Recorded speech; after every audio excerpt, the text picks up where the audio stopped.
Yo, thank you guys for joining the Minnesota Cold Talk podcast. Listen, I got a special guest. I got my brother in the building, man. Y'all don't understand what we went through. Y'all don't understand it. This is my brother right here. Go ahead and introduce yourself, man. Let the people know who you are. My name is Keenan Robinson. Everybody calls me King or Capone. Man, originally born in Davenport, Iowa, raised in Illinois, Nashville, Tennessee, Cashville in the building. And man, it's been a long journey. I've been knowing this man right here since I was probably, man, our parents knew each other. So we go back generations, man. And Facts. we both doing big things and had you know, a long journey and a story to tell. So I just wanted to come on because I started my new channel for content, and I wanted to make sure that he got on there, man, because whatever I'm doing, my family doing too. Yeah, that's a fact. And if y'all want to know what he's talking about, take a look at this.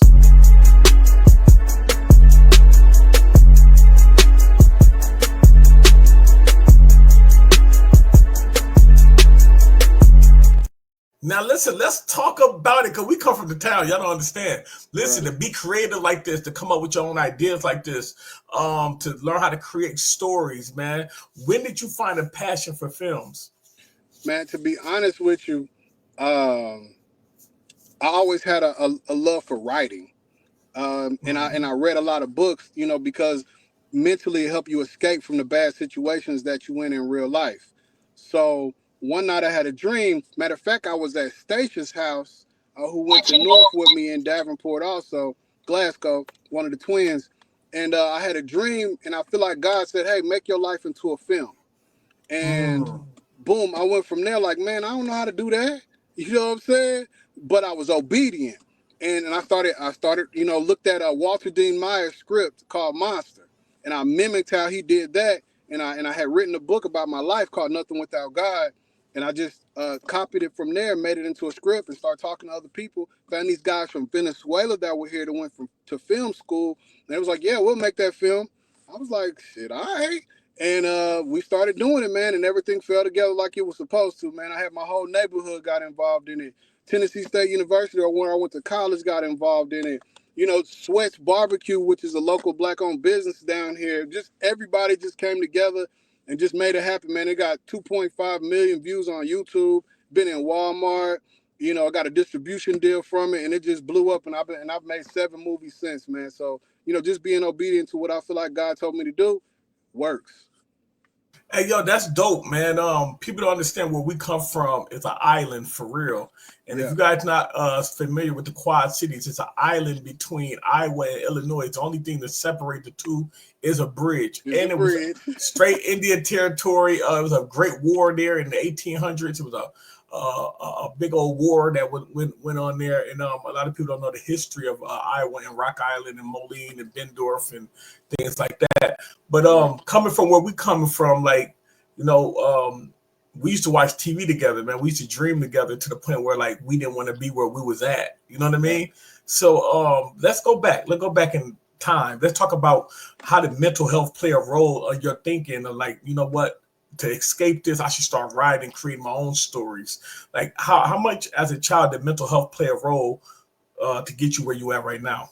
Man, it played a tremendous role. For a long time, I was mad. I was mad at God because I was like, Yeah. man, look at my life. You know, my mom on drugs, went to prison, no dad ever, still ain't there. You know, I had a couple uncles and stuff like that, but it really wasn't her. My mom's mom, my grandmother passed when she was 9, and my Mm. grandfather told her she was too dark. So, you know, he didn't want nothing to do with it. So I really didn't have family, but it was the community that really kind of took us in, like you know, like my man said. And so mental health, you know, and being chocolate back in them days wasn't in. And then being poor, you know what I'm saying? Mom on dope. Hey man, I'm trying to tell you, like it wasn't good. So growing Right. up, I saw the ballers and the dope dealers and the robbers and all them people, and I was like, man, I didn't see no other role models for me. So I thought I was either gonna be dead or in jail real quick. You know, Yeah. so you know I had to really set, school was a safe place sometimes because you know they had beef at school too. Yeah, for sure. But yeah, man. So that mental health, man.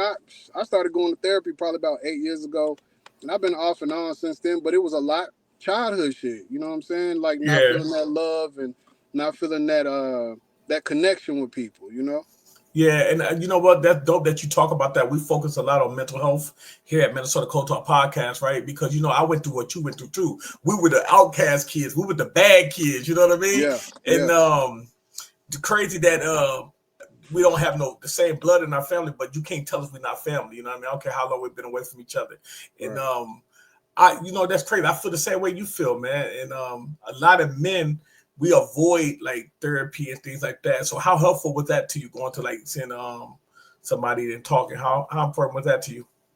It was super helpful because it gave me strategies to be able to cope with some of the things and to just be able to directly say, this happened to me. This is something that I struggle with without being judged. Because sometimes, you know, when you talk to, you know, your friends and family about mental health stuff, they're like, ah, man, you know, that ain't nothing, or everybody go through that, or, you know, they're kind of dismissive a little bit. You Yeah. know, I even told them, man, I was being physically abused, emotionally abused by my uncle. I was like, man, he's whooping us to death. Like, he's trying to kill us. You know what I'm saying? And I told folks, and they was like, nah, that ain't nothing. I'm like, bro, hey. You know, so what that did was it made me grow up, and now I father differently. Now I work in the school system also, you know, as in my day job, you know, as a principal. And I I see me in a lot of these children. It don't matter what color they are, and I try to give them some grace, and I try to make sure that I understand that they don't have control over some of the decisions that's going on in their life. It's all about what their parents is doing. So I tell them to live, get older. You know what I'm saying? Get out of those situations, and then when you get a chance, you live better. Hey Kenny, I wanna piggyback off of that. That's dope that you said that because I find myself in a position right now where I'm mentoring a lot of young kids. You know what I mean? Right, And it's kind of crazy because I still deal with my sadness and my pain, right? So right. talking to these kids and seeing the same pain that these young boys going through, it kind of messed me up. You know, I didn't learn how to read till I got out of prison. You know what I mean? I went to jail at 15. I didn't learn how to read till I was like damn near about to get out of boot camp. So once I'm looking at these kids and I'm talking to their parents and I'm like, I know what's wrong with them. You know, I understand this boy 100%. He can't read, he can't write, and it's embarrassing. You know what I mean? Yeah, yeah. So you know what I mean. To be able to communicate with them, it take men like us that been through it. You know what I mean? But I want to Yeah. introduce you to somebody, Keenan. This is my man right here, A Rob. He in the building. He cold talk stamp. What's going on, A Rob? Oh man, not too much, man. Just checking things out on this Sunday. Yeah. Everything's going good. So what was the topic? What are we talking about? Oh well, no, this is my brother right here. He just telling his life and what he been through and his struggles. You know, getting to where he at right now. And if you ain't Mhm. familiar with what he do, this is what he do right here.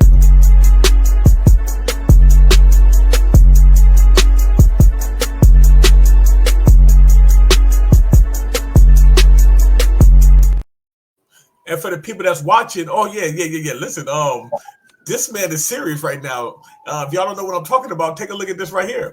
Looking for the next big thing in entertainment? Breakout TV is your go-to platform for fresh, original content featuring rising stars, gripping stories, on-point podcasts, hype music videos, and cutting-edge shows you won't find anywhere else in the industry. Get in early and be part of the movement redefining streaming. Subscribe today and discover what's next in entertainment. Breakout TV. Now, this is important for a lot of reasons, right? Because coming from where we come from, the struggle, the ups and downs, the watching our parents go through it, to us becoming parents, to mentoring our kids and showing them like, yo, you can do it like this, you can live like this. So when you show these kids the films and the things like that, how do they react to that, Keenan? Man, I done had kids say, man, I watch your film 17 times, Mr. Robinson, you know, or you a movie star, what you doing at schools, or how do I get involved in it? And I try to play on it to let them know, hey, you can do, like, I come from the same situation you, maybe even worse, and you can still do something with your life. Because a lot of kids Facts. don't got a lot of hope, you know, because you're either a ball player of some sort, you a hustler, you know, something like that, but they're not talking like use your creativity. You know, you know, do something with the trades, or learn how to be a brick mason or auto mechanic, or do something, go to film school, something that don't, you know, really take all the time. but it takes dedication. It takes you finishing something to be able to go to the studio and produce some music. Cause I do music also. So, I just tell people like, just go ahead and just do it, man. And don't be scared to fail. Fail forward though, every time, that you try to do something, because, if you don't, then you're going to be looking up and you're going to be 40, 50 years old, still in the same spot. Yo, So chime in on that, man. That's one thing that I feel like I've learned. Like, it's funny that you say that, because I feel like I've learned that later in my life, and I try to encourage that to younger people that I know. Creativity is one of the most underrated things growing up, because creativity is a way of a form of expression. Is also a form of freedom. Yep. When you really enjoy what you do and you're really good at being creative and you are passionate about what you do, it gives you this hunger to where once you do that, it gives you a mental mentality that you feel like you can do anything. Absolutely. And I feel like a lot of times when we're younger, like we all come from, I think all three of us come from the same type of environment.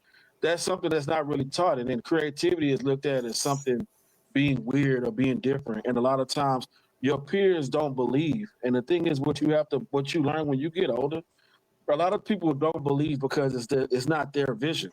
But Right. just because it's not their vision doesn't mean it's not yours. Because those same bricks that they throw at you when you come up with an idea, you can use that to build a foundation, and they'll come follow. Those same people that didn't believe that you can do it, they'll be your biggest fans. Facts. Yep. And that's something that I really feel like I try to give back to people from my environment, is because that's a hard thing to step out and be different. That is one of the hardest things, because a lot of times that the criticism that you get from being different or trying stuff different, because there are some people that I know from my neighborhood, they never been outside of Houston, Texas a day in their life. Right. You know what I'm saying? Because of not wanting to take that chance, or being able to just explore. You can't keep yourself in the box, because if you keep yourself in the box, you're not gonna grow. You're not gonna be who you really are.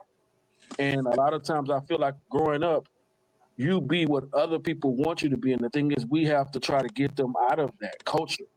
You know what I'm Right. saying? Just being where everybody wants them to be. And I'm pretty sure with you being a principal, you see that firsthand. They got these clique of friends, but this one kid might have potential in drawing, but he doesn't want to draw because his friends say that's weird.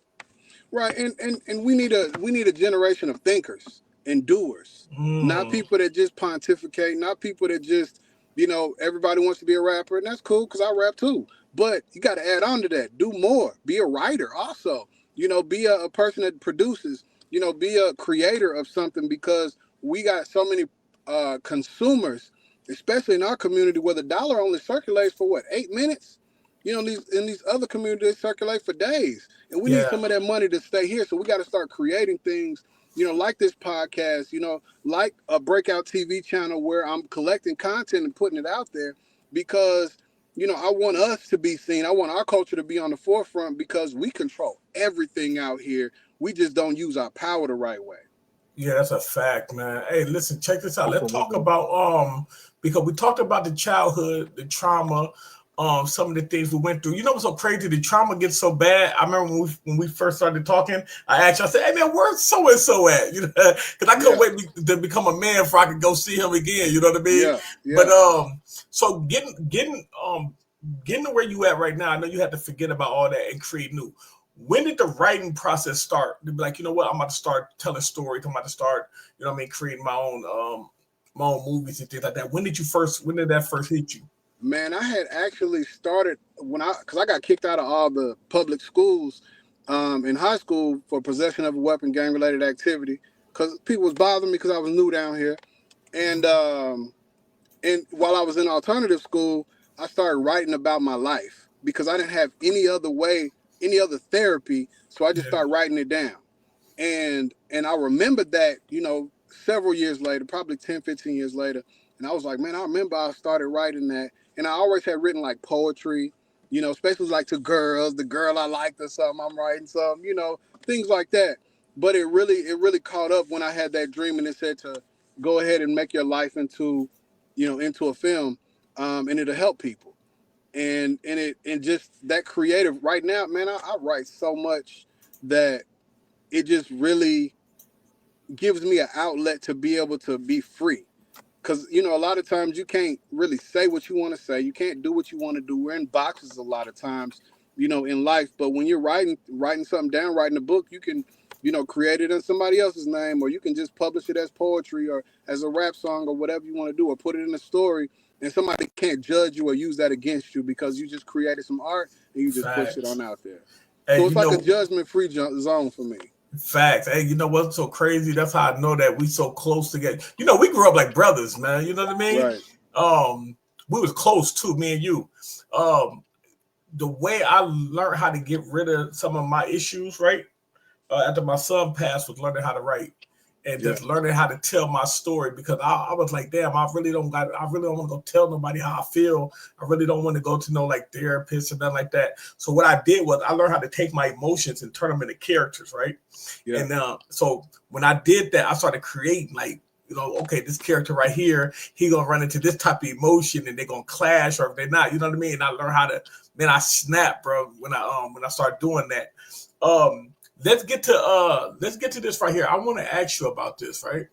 Mhm. What is, and for the people who joined it, thank y'all for joining Minnesota Cold Talk Podcast. Right now, we got a special guest, man. This is my brother Keenan. This Breakout TV is his what is this, it's like his own Netflix / entertainment page. You guys, please go support this. It's black owned. He created this, man. If y'all knew where this man came from, I think I'm gonna have to come up, bring him up back again, because I don't think y'all really understand what we went through and where he at now. It's amazing. You know what I mean? So tell the people. I'm gonna play this one right here for the people who just joined. I want you guys to take a look at his creativity and what he did. Looking for the next big thing in entertainment? Breakout TV is your go-to platform for fresh, original content featuring rising stars, gripping stories, on-point podcasts, hype music videos, and cutting-edge shows you won't find anywhere else in the industry. Get in early and be part of the movement redefining streaming. Subscribe today and discover what's next in entertainment. Breakout TV. Now let's talk about the creation of Breakout TV. Matter of fact, let's go back a little bit, right? Your first film. Let's go to your first film. Let's talk about the process of your first film, the ups and downs. Because I know when I first did my first film, I was scared as hell, and I didn't know how it was going to look. So let's talk about your first film. How did that process all come about? So fast forward, I got the script. I got people that said they're gonna help me film it. And so I got with the people that's supposed to be in it, which was a lot of my friends. A lot of people played their own selves, like based on real situations that happened to us in our neighborhood, right? So like when the police raided a house, we reenacted that. And we would practice it. And, you know, we had a couple guys come police uniforms, and, you know, had a, guy put a blue light for the cop car, and, you know, all of that kind of stuff, and just try to make it look like what really happened. And so through telling the story of basically kind of what really happened, they was like, oh yeah, I remember that. So they was able to, it was less difficult when you got people playing themselves in the role. So this is my first film. And everybody was excited because it was in our neighborhood. Shout out 24th Avenue North, out there by TSU. Basically, you know, we just reenacted a lot of the things that happened to us and put our own spin on it. I narrated a little bit. I had my guys from Venezuela come out and do the filming. They did the sound and the lighting, and they did a great job. The Terriaga brothers. And we didn't get any permits. We just was guerrilla filming. So we were just out there just doing what we wanted to do. And if somebody told us to stop, we'd wait till they was gone and do it again. Sometimes, you know, you just got to do what you need to do, especially if you don't got the funds to pay for permits or for, you know, $1 million worth of insurance and stuff like that. And that came later on when we had to do some of those things. But just as far as at first, we just had to start off where we were starting off. Hold on, where are you located now? We're in Nashville, Tennessee. Okay, I got you. Yep, we're in Cashville. Okay. And man, it was fun. Like, I mean, it was just fun. It was something that I enjoyed it so much that, you know, I wanted to do more. But in the process of making that first film, once I got it done, you know, I used my own music for the soundtrack. So I didn't have to get anybody else's music or nothing like that. Because, you know, I did music and all my friends did music, you know. And then I went ahead and talked to a distributor, got a distribution deal. And I look up, man, I went to Walmart with my daughter, and it's on the shelf at Walmart. I look up, now on YouTube, it's got couple million views on there, and I got all these comments and people saying how it helped change their life. So I knew I was in the right place when I started getting comments like, this helped change my life, this meant something to me, this is where we come from. And that boost, helped us out a lot. Now there were also naysayers, that was like, this ain't got nothing to do with God, because you got a baby out of wedlock, you got people getting shot, you got this going on.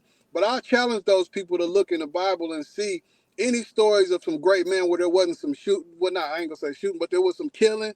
There was some things that happened that were not above ground. Above table. There were some things that happened that were not, were not awesome.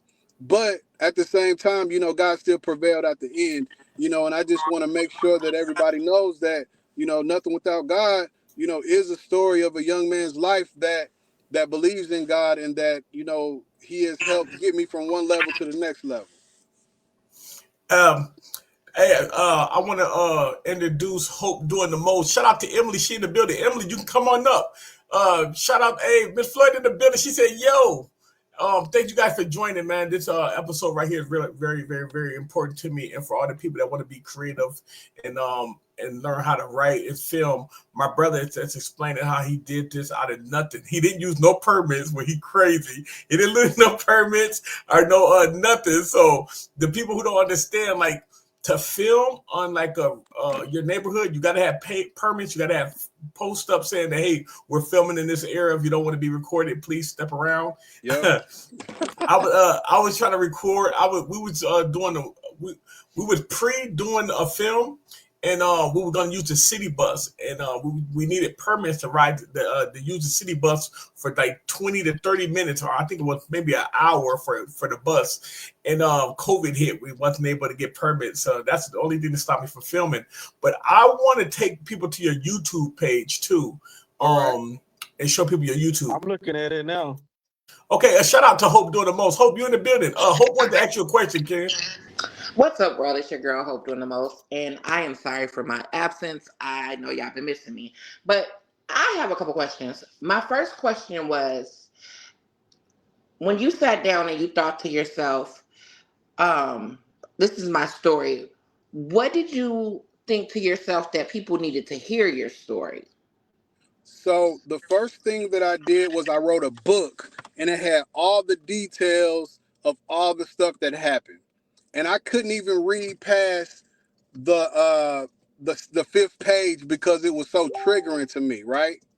So I had to go back and find what made sense, what's gonna move the needle, and then I had to put a little, razzle dazzle with it to make it, film ready. And there were some idiosyncrasies in there like that I had to take away because it was just too much for film. And it just came to me, and it wasn't difficult. I'm trying to think of the best way to answer that. Once you get it all on paper, one thing you can do is film cheap. So you can't say I was in a Learjet flying to China, right? Because that's expensive. But you can say, I rolled down the street in my Toyota Camry, and we went to the hotel, or we went, make sure that you put things in there that are realistic and that you can really make come to life. Some of the things that I will say is lighting and sound are super important. So make sure you got good lights and you got some good sound. That's what's going to get you in there. I guess my next question is, what makes me draw to your film? Like what stands out from me going to say, yep, I'll pay this to go out to watch this, or not? What brings me to your film? Well, it's kind of like when you watch a Spike Lee joint, right? Or I don't know if y'all know who Spike Lee is, or even kind of Tyler Perry. But I use people that are real. I write real stories based on things that I've seen or other people have seen or things that I've heard about in our neighborhoods and in our culture. I make sure that everything I do is affordable for us because I know we don't have millions of dollars, right now as far as spending. I make sure that it is the experience of people that are like everyday people like you and me. But then I put a little razzle dazzle, like I said, on it. Put a little touch of class on there, and I do it for the culture. And I always have a good messaging behind it to say, hey, no matter what situation you come from, you can still move forward. You can still be great. You can still come from this. If you look at my movie The Toxic King, which just came out in December on Christmas. Shout out Toxic King. That's on Tubi. But it was a story of a guy that was a hoe that was out here in the world just being a serial love hopper, talking to every woman, having sex, doing whatever he wanted to do because he had a little bit of success behind him, but it was unfulfilling. And I know that's the story of a lot of people, men and women, that you out here doing things and it really doesn't fill that hole or that gap that you got inside. And then he finally met somebody and was like, you know what? I'm going to try to make it work. And it blew up in his face, and I have to let you watch it to get the rest of the story. But I talk about things that are real life and really happening out here that really can move the needle and teach you something also, but not be too,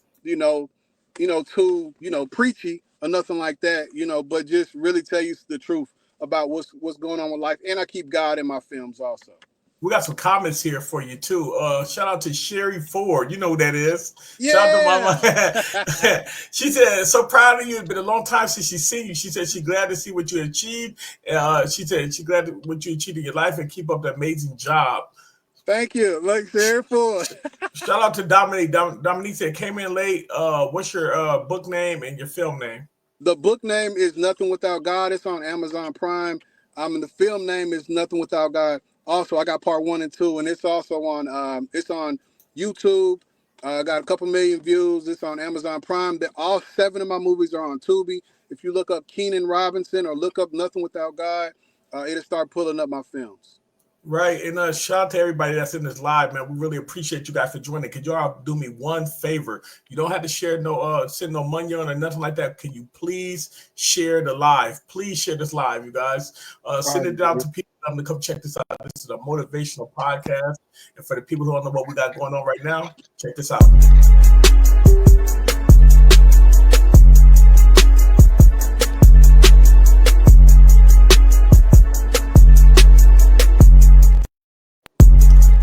But what he doing right now, he created that, y'all. So that bring the kids to the TV. Let the kids know, like, hey, listen, if you're going through something right now and you don't like the way your life is, stick through it, because what you're going through right now, them battles are going to be stories, motivational stories that a lot of people going to be able to at least see. And be like, oh, okay, well, I know how to do this. So basically, what he did is he just writing a blueprint. He just wrote a blueprint how to just get over your trauma and how to create and things like that, man.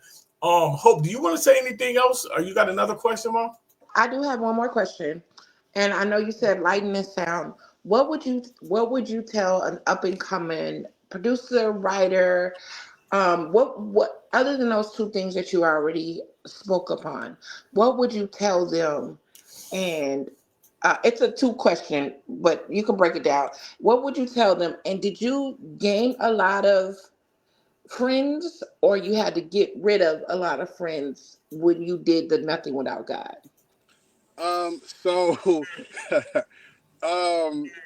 Some of the most important things is make sure you got a strong crew around you that y'all have the same vision and going in the same direction. You don't want to be on the set arguing with people about trying to add stuff in after y'all already got a set list, Also, make sure that you are organized and that you say, okay, on this day, we're filming this at this spot. I block shoot. So if we're filming in this truck, we're filming all the scenes in this truck. We're going to change clothes, get back in here, and keep doing it like that until we're finished. And then all those places we can put in the film as done. I'll say make sure that you have people that's going to show up, because if your star or one of the people that's supposed to be in the scene is not there, it's going to throw off the whole thing, and you got to figure out ways to adjust and work around people. So make sure you got people that really believe in what you're trying to do. What was the second part of your question? Was did I gain or lose friends? So for me, all I have is really family. When I moved down to Nashville, I had like 12 foster brothers and sisters. So, like, none of the people that would be like traditionally my friends are my friends. They're all my brothers and sisters and cousins. They're all family because I had to create my own family. There are people that, want to be around because they see what you have going on, and that's always, something to look out for. I have lost a few people that I consider close that I ate over their mom's house before because of jealousy and envy.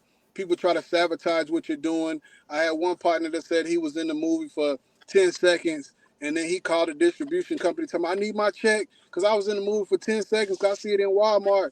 And I'm like, bruh, you was in the movie for 10 seconds, homie, and we ain't even made no money yet. So how is you calling distribution trying to get my movie messed up, So just things like that. And sometimes people get the big head and they see themselves out there, and, you have to just keep going with your goal, because one thing I've learned from Andy Warhol, it's a white guy, he had a quote that says, while people are judging your creations, you keep creating more. Let them keep talking about it whether they like it or not, and you just keep creating more and keep going. Because if you let somebody else say to you, I don't like that, or I don't see what you're trying to do in that, then you'll be stymied, you'll be stifled, and you won't continue to move forward. The goal is to keep moving forward, but if you fail forward and get them, gain the information from what you learn and all the criticism and the praise. Don't let none of it get to you too much, and just keep moving forward until you get to better and better and better, and keep doing it. Come on, like I said, I'm on movie number 7 now. You want to catch this comment right here, Rob? What's the blueprints, templates, questions, or how do you find your blueprint template to help overcome these challenges people have in their lives to be able to write them to then possibly make them movies? So those are two different questions as far as the blueprint. Man, I think victories help kind of smooth out some of those times in your life that is rough. So if you keep winning, it's hard to keep being sad about what happened 5-10 years ago when you keep winning. When you got people around you that's big upping you and pushing you forward, and you helping people, and you doing what what you've been called to do. You're in your path. Then it's easier to get past some of those childhood traumas and those adulthood traumas and relationship traumas, because you have to be able to continue to move forward in order to gain the respect, because it's really about respect, and people like, okay, yeah, I'm gonna follow him because I know that he's gonna continue to do it. He's gonna do it in a big way, and I know he's for me, and I know he's telling us something that can help us. So, and then the second part is just write it down. Even if you don't write it down, talk into a microphone and record it so that you kind of know what it is that you want to say, and then start typing. Get on the computer, and start from the beginning and just go. And you can turn your story once you write it into a film. You just block off the locations that you want to put it. You do your own soundtrack with daytime, nighttime, different things like that. It's not difficult. Yeah. You just have to commit to learning some of your craft if you want to do it. But what I will say is, don't spend too much time making it perfect. Give it a couple of once-overs and make sure it's good. Let somebody else look at it, but then put it out. Don't spend too, because I know too many people that have just sat on good projects for years and years and years because it wasn't perfect. Yeah, that's what I think. But you know what? I think that's with just being a creator, period. Because when you're a creator, you like low key or trying to be a perfectionist because you want to put out the best stuff. But sometimes just putting out natural stuff is the best stuff. Yep. And I think a lot of times people don't understand that, And then the one thing I wanted to say about what you said earlier about people talking and saying bad things about you, I feel like at the same time, if they're talking bad about you, at least they're talking. You know what I'm saying? Yep. Because if nobody's not talking, that's a really bad thing. Facts. You see what Danielle did post up? She said, let your haters be your motivators. Shout out to Danielle. Dominique. Every time I call her Dominique, Danielle, she get mad at her. She's like, Solo. So, shout out to Dominique. She in the building. So let's talk about this, right? What was one of the crazy, because you said sound. A lot of people don't understand. For the people who are watching this, you want to be actors and you want to make a lot of money. There really ain't a lot of money in acting unless you're Denzel or something, or your role that you play, if it's so That's crazy, what I was you did about to break ask. out. The biggest, the money is in sound. If you're a boom mic holder, somebody who's doing adjusting the sound and stuff, that's where a lot of money comes from. Videography, just holding the camera, knowing how to get the shots, and then editing, post and pre and post. All that stuff costs money.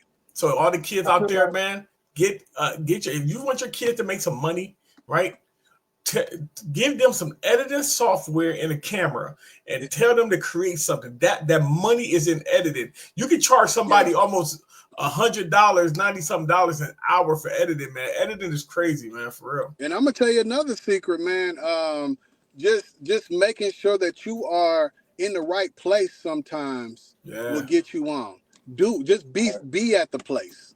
I think I think with just in general, like with situations, just I feel like the more that you know about it or know about a profession, and if you know different aspects of it, the more value you become, the more cheaper it is for you. Like if you're an actor, if you know how to work the camera and you know how to direct, you like an all-in-one material. The thing is just try to learn as much as you can, and then learn if you like it or not. You know. Another thing is like what you said. Like a lot of times, I think what people don't understand, it's not about what you know. A lot of times, sometimes it's about who you know. So if you put yourself in the right situation with the right people, that might move you 5 steps ahead of where you wanted to be if you were just trying to do it by yourself. Yeah, and I'll say this: if you're gonna be a content creator, get a camera, get a good phone, and start actually doing it. Yeah, you know, don't wait on somebody else to bring you a camera. Don't wait on somebody else to buy you a light. Go find you something at the pawn shop. Go find yourself something at one of the Guitar Center or whatever, Sam Ash, whatever. Go get what you need and start doing it. You know what else I've learned? I've learned this actually this week 2 weeks ago, because I've actually sat down and talked to somebody that was successfully content creating. And this is just free game for people that are listening that are content creating. I think it's golden. I think the thing is whenever you're in a moment to create as much as you can until you run out. Yep.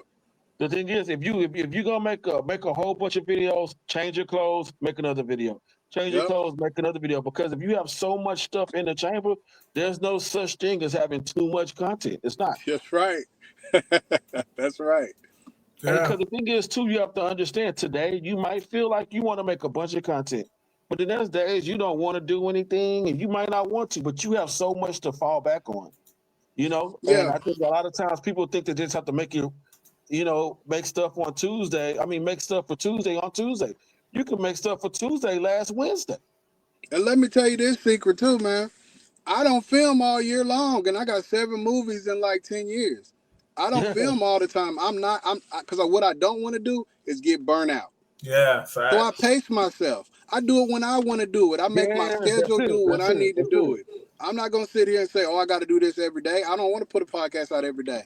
You know what I think that's a lot of work. Yeah. And unless you're getting paid top dollar, I feel like I want it to be fun, memorable. I want to be able to put on there, what I want to do. Even with my movies, I set my movies off because I'm in education, so I do block scheduling during the summer. I might take May, June, July, and August to film, and then do some stuff, maybe before and after that little stuff, and then I edit for another 3 months, 2 months, right? So, and then I shop distribution after that. So it doesn't take 1,000 years to do if you just set it up and do it the right way. Right. And see, my strategy is for what I'm doing, like for my podcasting thing, is I already have 2 episodes already in the chamber, right? The thing is that I want to have a whole season put out, which I think I can do within the next 2 to 3 weeks if you just get the right people.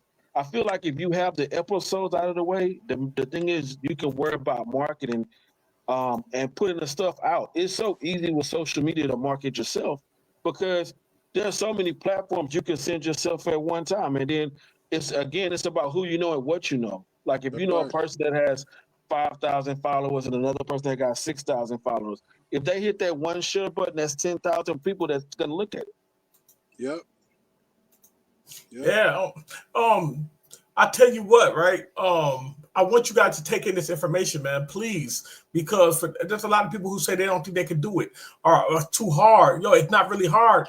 like Keenan said, sometimes you got to set your schedule to when you want to do it. And that's what I've been doing lately with the podcast. Like whenever I want to go live, I go live. I was going to go live at 8:30. I said, you know what? Fuck, I'm going to go live now because I feel good. You know what I mean? Let's do it live now. And that's how we got to make it work. Another thing, in every state in the United States, some of them have a movie kick, a film credit where people put money into that, and you can actually get funding and help funding for your films and movies. If you're in Minnesota and you want help with your movies, there's a thing called Spin Network up on University Avenue. You sign up for their class. You can use all of their equipment. You can use the boom mics, gaffling, whatever you need, all sound equipment, wireless mics, everything. And you can actually use their editing studio. They got some of the top of the line editing equipment, so there really ain't no excuse to want to do it. And Kenan, I want to thank you, man, because me and my sister Lisa was talking about you, and I said, Lisa used to babysit me, man. Yeah, she was like, man, she was like, DeMarcus, why don't you hook up with Kenan and y'all do something? Right. I said, yeah, we could do something. She's like, nah, man. I'm gonna piggyback on what you said earlier. I had one guy that used some of the college students that wanted to get into film to come on the set and do videography and sound, work and stuff like that too. So utilize, what's around you. Small businesses as locations, all of that stuff, man. I wanna show you something, Kenan. All right. Where's Kenan from? I want to show you something real quick. I want to show you. I'm in Nashville, Tennessee. Oh, that's Kenan. Hey, Pookie, that's Kenan. I was like, where is that? Yeah, that's Kathy's son. But I'm from Iowa, though. Yeah, that's Kenan. Man, Kenan, that's Pookie, man. Kenan don't remember last time I seen him, he was chasing a rabbit through a field. Oh, man, you remember that?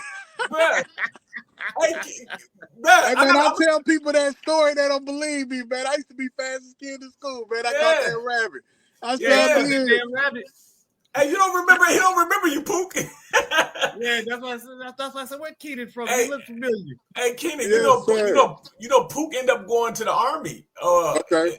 So Pook was gone for years, man. Yeah. Matter of fact, the Army saved Pook's life, man. Hey, man, it takes something to save us out here, man. Whether it be college, it be the Army, sports, something. Cause Pookie got legendary hands, man. You know what I mean? They had to get him up out of there in the 90s. He went to look, and this is what I want to talk about, you guys. I did the Marines first. When he went to the Marines, it was a time in the world where they stopped fighting and they started shooting. You know what I mean? And, God replaced us sometime. And I know a lot of people don't believe in God, but I believe in a higher power, you know what I mean? And sometimes they place you somewhere else, you know what I mean? Like I had to go to boot camp because my mother raised me. I wasn't scared of no man except for my older cousins, and you know what I mean? But other than that, I was scared of women. Like when my mom say something, boy, I sit down quick, you know what I mean? I ain't care about no man. It was whooping our ass. Yeah, I ain't care about what no man say. So the Most High put me in boot camp at 15, you know what I mean? And I was like, damn, I gotta listen to these dudes, man, talk to me, and they cut my hair off. You know what I mean? Yeah. And that was I never went back to prison. Oh no, I did. I got out and went back, but I never went back after that. I was a kid. So sometimes the Most High put you in a place to get you out the way, man, and then bring you back. And you know what I mean? Yeah. And look what we all doing right now. Poop doing good, bruh. Kenan doing. Because I don't know if y'all remember. Kenan doing super good. My man Brian Mitchell. I just talked to him. Reconnected with him, man. He got life, and he's the one that told me, man, go down to Nashville, Tennessee with your uncle, man, because ain't nothing up here for you in these streets. Because that gang banging and stuff had started popping real bad, and my mom was on drugs. So, it takes somebody telling you something, giving you the game. And, I remember my school teachers that I was living with, because I was homeless at the time, was like, hey, you can go to college for free if you score high enough on this ACT test. All right, cool. Let me check that out. But somebody had to give you the game. Yeah. In order for you to go do something. So I think I want to give back. I want to give back the game. I want to tell all these folks out here it's a better way. It's somewhere for you to go. It's something for you to do to get that monkey off your back and that stuff off your chest from your life and you can grow and you can be better and you can have a better life and have a better family because of you. One person can make a difference. We got a comment from Dominique. She said, "Did you self-teach?" She said, "Are you self-taught? Did you teach yourself?" No, well, so when I first started off, I had some other people that were doing the filming, the editing, the videography, the sound, and what I did was I watched them and I had them show me and do a crash course on what to do, and then I started practicing on my own. I bought my own editing software and started just playing with it. Found what I liked, you know, grabbed some cameras, some sound, and was like, okay, this is how you do this. This is how it sounds good, and I listened, and I was able to be taught. Now, some people need to go to school for that, right? Yeah, but I never wanted to be a videography or an editor or a sound person. I just wanted to get in there, act, and tell my story. And it took me having to learn those things in order to tell my story. So they were just kind of like, I had to do it in order to get what I needed out without having to pay so much money. Facts, so kind of self-taught, but at the same time, I learned from other people that were already doing it. So don't be the smartest person in the room. Get yourself around some people that kind of know how to do what it is that you're trying to do in the direction you're trying to go. Be the best listener, you know what I mean? Shout out to Robin Williams. Kenan, do you remember who Robin Williams is? Not off the top of my head. I'm trying to think. Hold on, wait. Oh, I think my mom used to go over her house or something. Yeah, we used to go over there. Tori Tremaine and Terrence. Yeah, this is Robin Williams. Oh man, wow, that was a long time. Didn't they have like a van or something? I remember that. Remember we used to go over there, go get free lunch. Hey man, for y'all kids, hey listen, for y'all that don't remember, we grew up off of free lunch. Oh yeah, we used to go to about February Park and get food. Americana Park Apartments, man. I remember. Hey, yo, listen, y'all don't understand where we come from. We're children of the corn for real. I really didn't understand how country we was until we moved to Minnesota and realized that these kids didn't do what we used to do. I'm like, y'all don't swim in the gutter? Who don't swim in the gutter? Yeah, the creek. Y'all don't play in the creek, man. What's wrong with y'all? They used to pop the fire hydrants for us, and we'd be swimming in the gutter. We'd be sitting there swimming in all that damn, but we didn't know it was nasty. Shit, we just having fun. Drinking out the water hose. Yeah, these kids drinking out the water hose. But you know what, man? There. I look back, and if it wasn't drugs and violence involved, I think the childhood would have been cool because we was outside. We had people. Outside. I could go over y'all house. Y'all come over our house. We go over our friend's house, and it was cool. Yeah. I didn't worry about getting kidnapped. I'm riding my bike all the way around the city. You know what I'm saying? Like, it was cool. You know what I mean? Though, when we be on the whole other side of the sound. Yeah, hey, I'll tell you one thing though, right? Me and Kenan used to wrestle all the time. I used to always win because I used to pee in the bed, right? So look, I used to be smelling like pee. I put him in the headlock. He'd be trying to get out. Boy, he couldn't stand.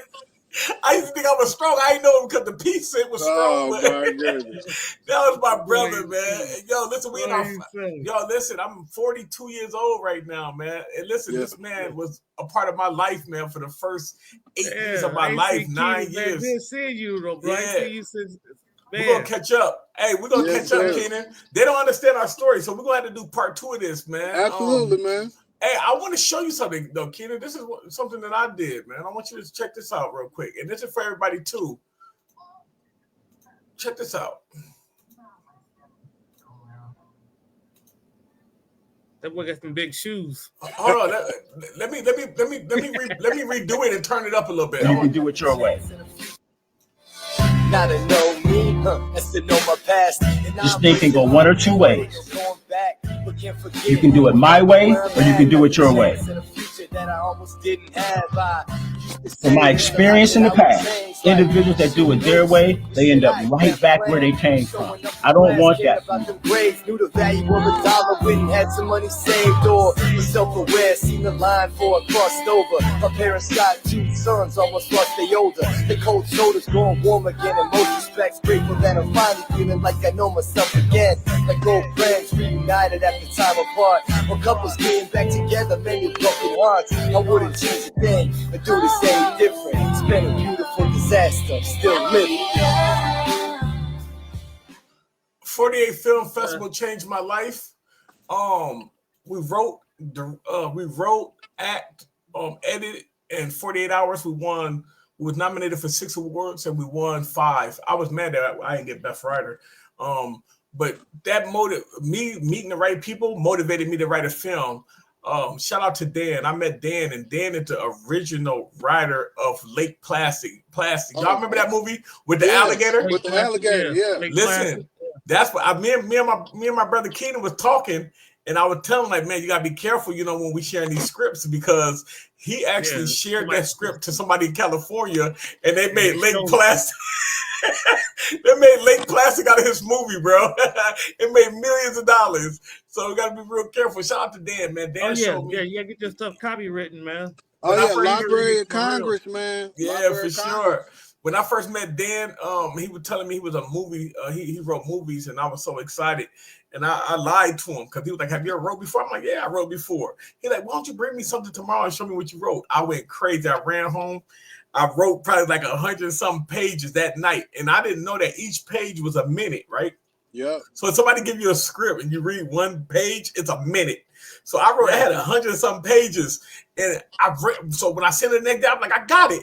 I threw the paper at him. He's like, man, what in the world is this? I said, yeah, man, I've been writing this for a long time, man. I'm almost done. He said, no, I can't take this. He was like, you got a computer or something? I'm like, right. He's like, you got a computer or something? I'm like, no, I ain't got no computer. He said, digital age is important. He said, you gotta take this that's on paper, man, and put it in the computer and show me. And I'm like, how the hell am I gonna do that?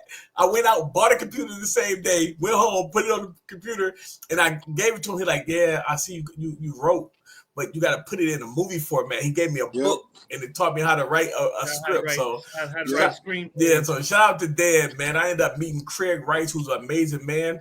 And this guy, Craig Rice, you guys, if you guys don't know who he is, man, this dude is a road manager for Prince, Bobby Brown, Whitney Houston, Boyz II Men. Okay. And this dude was nominated so many NCAA awards, and this dude is amazing, man. And I ended up getting to meet a guy by the name of Van Hayden. If you guys are not familiar who Van Hayden is, he did 5 seasons of Hollywood Husband with Kevin Hart. He did season 5 of The Chi. He did the Aretha Franklin movie. He did the movie Kids. Remember Kids back in the day? Yeah, that crazy movie. Yeah, and one of his best friends. One of his best friends is you just said his name, Keenan. The black movie, what is his name? He did dang, I can't think of this guy's name, man. The young black dude you saw wear the Nikes back in the day, man, when we was kids. Oh yeah, Spike Lee. Spike Lee. Yes, he's the best. Him and Spike Lee are best friends, man. So he motivated. What you waiting on? Yeah, so nothing. To be honest with you, nothing. I really was burning and wasting time. But I ended up having all these connections in 2017. 2018, 2019, we came out with the film. COVID hit, and I haven't filmed. I did no filming since. But now that I've been talking to my brother, I'm motivated and I'm ready to get it back in. And what happened to the footage from the we still got birthday party that came up there? Yeah, I got all that. That's gonna be documented. You know what I mean? I got the documentary for that. So what I'll tell y'all, crazy in that thing. Yeah. So what I'll tell y'all is the reason I made Breakout TV is because I got my stuff on all these other platforms, but I got so many other people I know that couldn't get on. So I was like, you know what? Let me create a space where our creators can put their stuff and get seen. And it's a subscription fee. It's $7.99 a month. Some people say that's too much. That's whatever. Okay. Whatever it is. But you log on there, you'll see a couple of my films. I got podcasts, music videos, all type of things of that nature. And it's open for everybody, and on all platforms. What you got? I'm just not chiming in, just tapping in. I missed earlier parts of the show. So my films are on Amazon Prime, Tubi. They've been in Walmart, different things of that nature. So I have my own journey with my content, but I noticed that there was a gap where a lot of people couldn't get on Amazon Prime. They couldn't get a distribution deal. They couldn't even get on Tubi. So I created Breakout TV, so I'm in control of that, and people can submit their content to Breakout TV network at gmail.com, or go to breakouttv.vhx.tv, and or just reach out, Breakout TV, like I said, network@gmail.com, and I can get your stuff put on there. And right now it's just a phone app, and you can put it on the computer. You can cast it to your TV. It's not on Roku or anything like that at that point, but we're growing.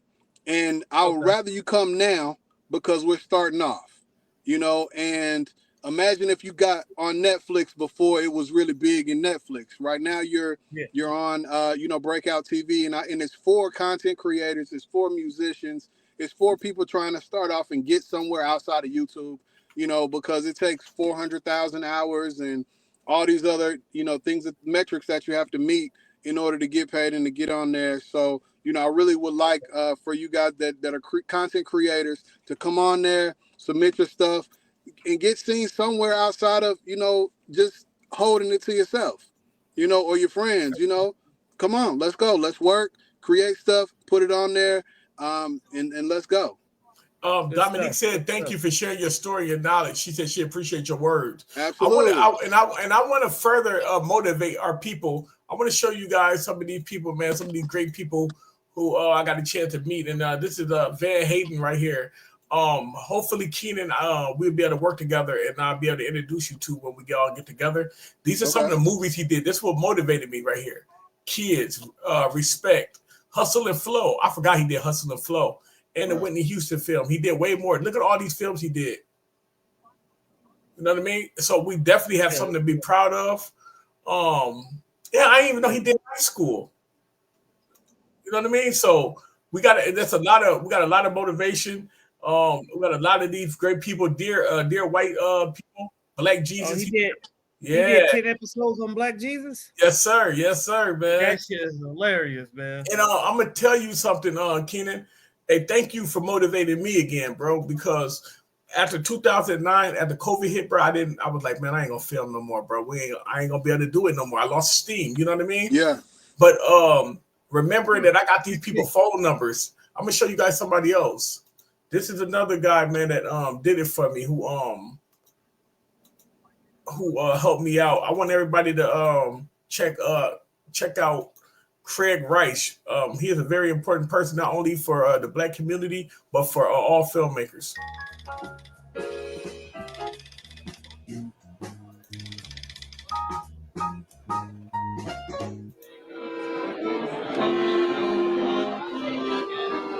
Well, he needs some sun.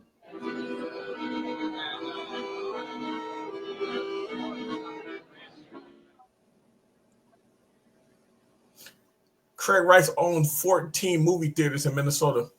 Could you maybe talk a little bit about the filmmaking panels at the festival? The filmmaker panels that were put together for this festival, they asked me when I came at the Film Society if I would do that too, and I said, well, only if they could be serious panels, and it had to be, and I wanted them in the phases of production, and I picked 3 phases that I think are core elements that sometimes get overlooked in film panels. And one is the writing, and but done with real writers and all elements of from documentary to reality TV to fiction, film, feature length levels. We talked about that, and I think that was a really good discussion. We're actually going to do cinematic acting, so acting for the camera, and discussing what that truth is and reality of acting for cameras, because we've all seen bad acting in films, and so we've got actors, Eric Stolhan. Now, I want to ask you, Keenan, how important is it to have your actors read the script? And do you make your actors stay on script, or could they go off and absolutely not? So what I give them is my thoughts, money. And I might say, yeah, man, walk down the street, but they might say, man, boy, go on and walk down the street. So it's still in the same vein, but they're making it their own. And I tell my actors, make it your own. As long as it's going in the same direction, unless it's something like very specific that needs to be said. Yeah. Then they have to stay on script. But for the most part, if it's just dialogue that is, I let them make it their own, so it's more natural. Because I may speak a certain way because I'm a writer. I may be very eloquent with my words. But if I'm shooting a hood movie or I'm shooting a college movie, I need them to make it their own so that it sounds natural and it's real for them. Because what you want to come across to your audience is real. Right. So what are some of your, like, what is your goals? Or do you have any goals set for the next 5 years? Yeah, so for the next 5 years, I want to grow Breakout TV into a Netflix type of platform. So that's going to take some work. I also would like to continue making films. I want to make sure that I get at least 3 more in the next 5 years, because I have 3 to 4 more written already. Plus, I want to keep the creative juices flowing and continue to grow and make sure that each production is better than the next. I want to, outside of that, I want to become a head principal. Right now, I'm an assistant principal. That's one of the things. I want to go back to school and get my doctorate, because I got my master's in my EDS, but in my admin license, I want to go up one more step in that. And just be a good father, be a good man of God, keep growing, be alive, free, and be healthy. Word, man, that's dope. We got open panel. Do anybody want to ask any questions, or is there anything else you want to tell the people? Thanks for everybody for joining. If anybody in the comment section want to ask a question or anything, and I want to ask a question. Matter of fact, that since you're in the schools, how do you think? Do you implement this in your schools, or do they have an area for this for you guys to teach the kids?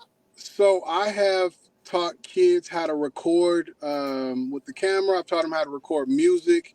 I've also filmed at one of my schools, but actually 2 of my schools. I had one of my principals actually do a scene in the film just because they were trying to support me. Shout out Dr. Ricky Gibbs. And, different things of that nature, just, trying to make sure everybody, because I'm kind of shy sometimes and I don't tell people what I do. And then once I do, they're like, man, you should have told me. I want to get in that too. And then I got all kinds of people that I work with that, that are in them. But I try to kind of shield myself a little bit, because that's a different life than being in that particular realm of education and being the boss. So, I kind of look at it in a couple different ways. Yeah. How important was this movie right here to you? Because this is the first movie. That was my first film. It was the most important. It's the one that got everything started. It's the one that allowed me to feel confident enough to tell a story and to get out there. And I still, like, my daughter's on the front cover. One of my ex and one of my best friends, Lil Man, is on there too. So, that one's on Tubi, isn't it? Yeah, that's on Tubi. It's on YouTube. And it's seen also that. Yeah, I'm gonna have to go watch it. Yeah, you should, man. You should. And, yeah, I watched it. I got a chance to watch it, man. Yep. Yeah, I'm gonna go. Now that I know it's your production, yeah, I'm gonna go watch it. Yeah, I got part 1, part 2. So just going through the movies, I got Nothing Without God 1, Nothing Without God 2. I got Closer to God, which is like a part 2. Yeah. It's a kind of a different story though. Then I have Closer to God, which is kind of me being a lawyer. It's all fiction, but just something that I had in my mind. And then I have Peacemakers Part 1 and 2, which is like a superhero film type of thing where we got power, spiritual gifts, stuff like that. Oh, that's dope. Yeah, Peacemakers. And then I have The Frozen Hearts, a love story, which is, based on a couple that lost a kid. There's some cheating going on, a lot of things happening, those kind of, based on other people's lives as well as my own as far as relationship. And then my last film is The Toxic King, which I mentioned earlier, is about a man who became messing with a lot of different women and had to change his life in order to get the love of his life. What is your YouTube name? Nothing Without God Productions. Okay, Nothing Without God. Yeah, and in the film Nothing Without God, you can just look up Nothing Without God, because it's actually distributed through Maverick Entertainment. And that's where it has the 2 million views. But I got a bunch of shorts on my Nothing Without God Productions, and you should probably see that picture or a picture of the logo on there, and you just go ahead and subscribe. Come on there, go ahead to Breakout TV, and come on, all of that stuff, because we're gonna keep growing, and we need people like the fans here, the people here, and come on, jump on there. Hey, I'm telling you, I love this new platform. Oh yeah, and look at the podcast, Roasting the World, where we talk about all types of stuff. You know, what financial literacy. You know, is college still a good investment? Good hair. You know, just all types of stuff that are for the culture. You know, and you know, it's dope.